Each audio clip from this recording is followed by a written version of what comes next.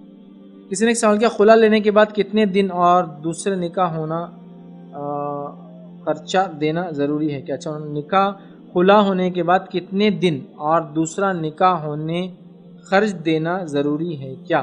دیکھیں، خلا ہونے کے بعد ایک عورت اگر خلا تھا تو 1 مہینے کی عدت کے بعد وہ جو ہے دوسرا نکاح کر سکتی، جبکہ اس کو شوہر سے اولاد نہیں ہے، مطلب یہ کنفرم نہیں کہ اس کو اولاد نہیں ہے وہ شوہر سے، تو 1 مہینہ. اور اگر اس کے شوہر سے اولاد ہے، مطلب وجود میں ہے، چلیے خلا تو ابھی ہوا لیکن اولاد پیٹ میں ہے اس کے وجود میں، تو اولاد کی پیدائش تک رکنا پڑے گا. ٹھیک. اور اگر خلا میں ایک طلاق دی گئی تو پھر 3 حیض تک یا 3 مہینے تک اس کو رکنا پڑے گا. 3 حیض تک رکنا پڑے گا اس عورت کو جس کو حیض آتا ہے، اور جس کو حیض نہیں آتا ہے اس کو 3 مہینوں تک رکنا پڑے گا. تو عام زبان میں 3 مہینے بولتے ہیں لیکن وہ 3 حیض ہے. جس کو حیض آتا ہے وہ 3 مہینے 3 حیض، اور اگر جس کو حیض نہیں آتا ہے 3 ماہ جس کو بولیں گے منتھس. اور یہ منتھ سے مراد لونار کیلنڈر کے، سولار نہیں، کیونکہ 29 یا 30 ڈیز کے اپروکسیمیٹ ہے. ٹھیک. تو اس اعتبار سے بہرحال اس کو رکنا پڑے گا. تو خلا اگر ہوا ہے خلا کی شکل میں تو 1 مہینہ، اور اگر خلا نہیں ہوا ہے اس میں ایک طلاق دی گئی تو 3 مہینہ. اور اگر اولاد کی پیدائش کا مسئلہ ہے تو اولاد کی پیدائش تک، پھر چاہے وہ خلا ہو یا خلا میں ایک طلاق ہو یا پھر طلاق ہو، اولاد کی پیدائش تک اس کی عدت ہے. پیدائش ہوتے ہوئے جیسا کہ کسی نے خلا لیا اور اولاد بس 15 دن میں پیدا ہو گئی تو 15 دن ہی اس کی عدت تھی. کسی نے طلاق لی اور طلاق لیتے ہی اس کی ڈلیوری کل ہو گئی، ایسا دینا نہیں چاہیے طلاق کی حالت میں، لیکن دے دیا کسی نے تو ہو تو جائیں گی، تو بہرحال پھر کل وہ فارغ ہو گئی اور وہ پرسوں اس کا نکاح ہو سکتا ہے. ٹھیک. تو اولاد اگر وجود میں تو اولاد کی پیدائش عدت ہے، اور اولاد نہیں ہے تو خلا کی شکل میں 1 مہینہ اور طلاق کی شکل میں 3 حیض تک رکنا ہے، اور اگر حیض نہیں آتے تو 3 مہینے تک رکنا ہے.